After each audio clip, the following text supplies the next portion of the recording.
এবার আমরা উইলকে দেখতে পাই এবং সে এখন একজন কামার হয়েছে। আজ সে গভর্নরের জন্য কিছু অস্ত্র নিয়ে আসে।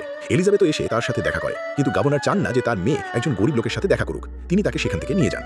অন্যদিকে আমরা ক্যাপ্টেন জ্যাক স্প্যারোকে সমুদ্রে দেখি। সে তার জাহাজটি একটি সমুদ্র বন্দরে থামায়। একজন লোক তাকে বলে, আপনার জাহাজ এখানে পার করতে আপনাকে একটি রৌপ্য মুদ্রা দিতে হবে।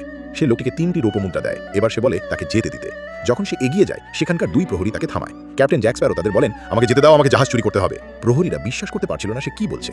অন্যদিকে আমরা এলিজাবেথ এবং লেফটেন্যান্টকে সমুদ্রের তীরে দেখি। তারা একে অপরের সাথে কথা বলছিল। যখন লেফটেন্যান্ট এলিজাবেথকে বিয়ের প্রস্তাব দেওয়ার জন্য অন্যদিকে মুখ ঘোরান, তখন তার টাইট পোশাকের কারণে এলিজাবেথ ঠিকমতো শ্বাস নিতে পারছিল না। তার দম বন্ধ লাগছিল। সে জ্ঞান হারিয়ে সমুদ্রে পড়ে যায়। তার গলায় সেই লকেটটি ছিল এবং হঠাৎ করে তা থেকে কিছু ঢেউ বেরিয়ে আসে। ঢেউগুলো সারা সমুদ্রে ছড়িয়ে পড়ে। জ্যাক এলিজাবেথকে পানিতে পড়তে দেখেছিল। সে দ্রুত পানিতে নেমে এলিজাবেথকে উদ্ধার করে। তার গলায় লকেটটি দেখে সে এলিজাবেথকে লকেটটির সম্পর্কে জিজ্ঞাসা করে, কিন্তু তখনই গভর্নর এবং লেফটেন্যান্ট সেখানে আসেন। তারা এলিজাবেথকে আড়াল করে তাদের তলোয়ার জ্যাক স্প্যারোর দিকে তাক করেন। এলিজাবেথ তাদের বলে যে সে তার জীবন বাঁচিয়েছে। এদিকে লেফটেন্যান্ট জ্যাক স্প্যারোর হাতে জলদস্যু চিহ্ন দেখে।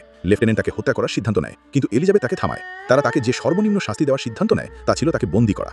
কিন্তু তখনই জ্যাক নিজেকে মুক্ত করে নেয় এবং এলিজাবেথকে ধরে তার তলোয়ার তার দিকে তাক করে। ধীরে ধীরে সে পিছিয়ে যায় এবং তারপর সেখান থেকে পালিয়ে যায়। জ্যাক এমন একটি জায়গায় যায় যেখানে সে তার হাত করা কাটতে পারে। এটি ছিল উইলের জায়গা, কারণ সে একজন কামার ছিল।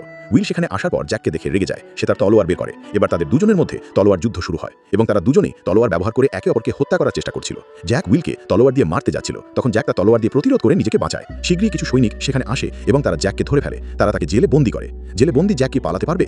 লকেটের পেছনে আছে কোনো রহস্য? এবার দেখুন পরের পর্বে, যখন সমুদ্র জাগে, শুরু হয় এক নতুন অভিযান।